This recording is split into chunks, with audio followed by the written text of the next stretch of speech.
काहो चंद आज बड़ा खुश नजर आओ तरू का बात बा लागत कि आज तोहरे बिया होता।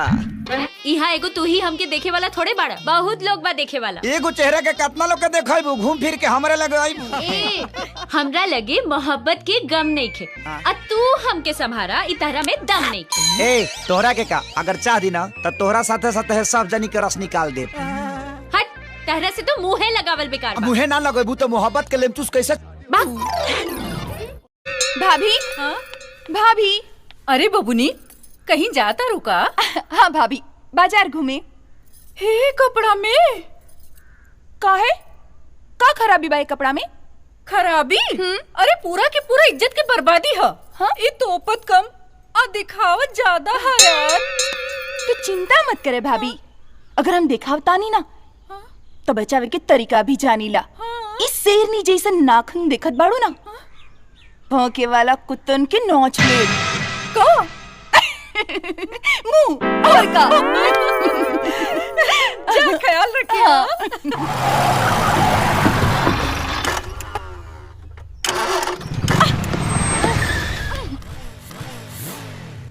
मैडम इस शहरी गाड़ी धक्का खोजती हो, कहा था हमनी दोनों एक साथ धक्का लगा दिया जाओ।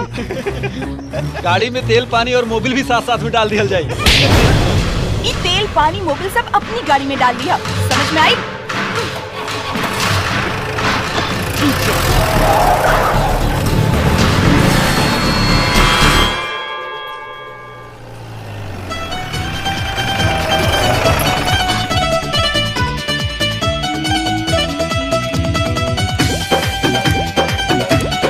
अरे केहू बा का गैरेज में?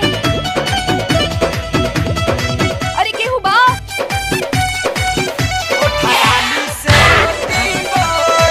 केहू बा? कहां घुस गई नहीं हरे। हेलो अरे हटबू तब नु निकला। राम राम राम आग तो नहीं आ गई। तू लेकिन चौकत का बारू, चौकत तो हमरा नहीं है। 2 मिनट पहिला बा का मतलब? मतलब कुछ ना का काम बा। गाड़ी खराब बा, बहुत झटका मारत बा। तो तुझे करबा बैठा त झटका ना मारी का मन्ने कुछ ना। कार्बोरेटर जाम हो गइल है, विदेशी गाड़ी है बिहार के रोड पर चली तो गरमाइए न जाई। दा चाबी टड़ैया करे के पड़ी। टरैया? हाँ टड़ैया मतलब ई चला के देखे के पड़ी कि कौन ढीला बा कौन टाइट बा। दा आवा डोंट टच मी।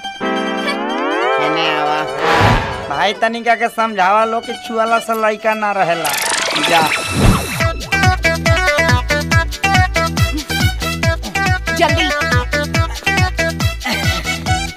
अरे उस्ताद हां कहवा? तनी टरैया मारवा के आवा तनी।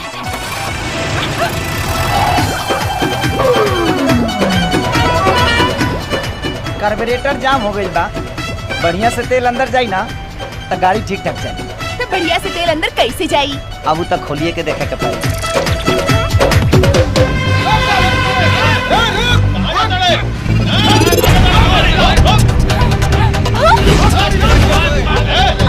Oh shit! का भाई इतनी गाड़ी तेज चलावा। काहे ते चलाओ? पीछे गुंडा बाड़न। गुंडा? गुंडा? हमके छेड़त रहे, हम थप्पड़ मार देनी। तैसान कपड़ा पहन के चलबू तानहरो तोहरा के छेड़ दी। इता गुंडा हुआ सा, ऐसे संस्कारी कपड़ा पहन के चला। ज्यादा लेक्चर मत, गाड़ी भगावा तेज और तेज।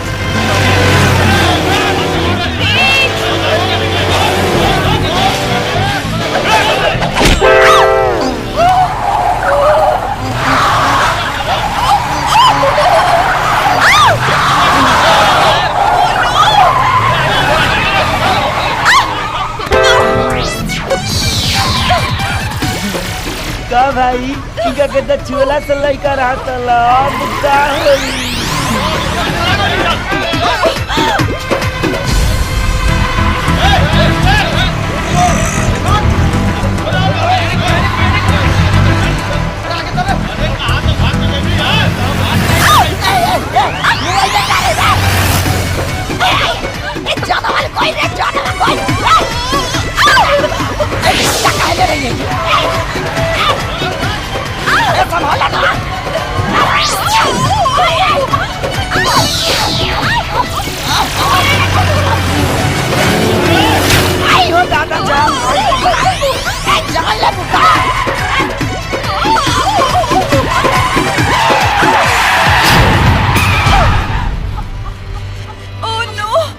गाड़ी कैसे जाई?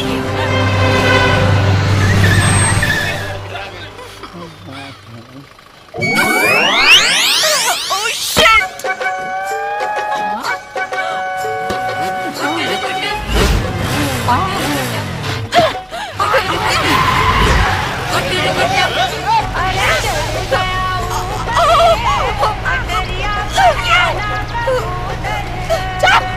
चुप रहो, चुप रहो।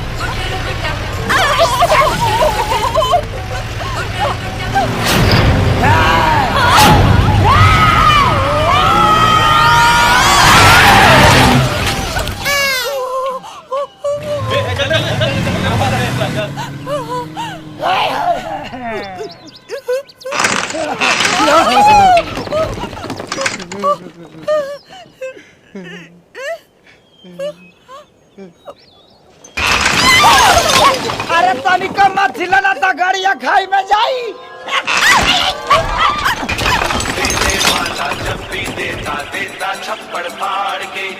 अरे यार तो राजियो बाजे कर रहे सिचुएशन में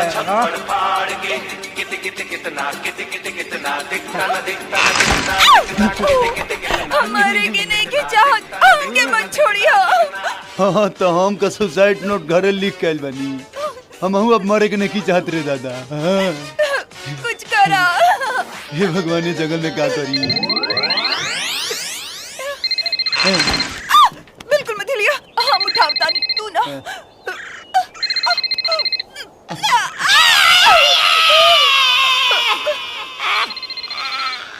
का भइल?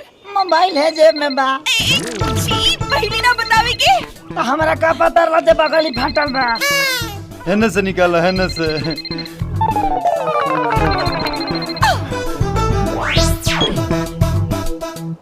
हेलो। का उस्ताद आवाज बदल के बोला तारा कहीं छमिया गोद में तो नीचे बैठ गई। इडियट। पता नहीं का बात करत बा। हमरा का हेलो। हाँ उस्ताद। अरे शरीर अटकल बा या गाड़ी लटकल बा, करें लेके आजे बाबू। का खाई करे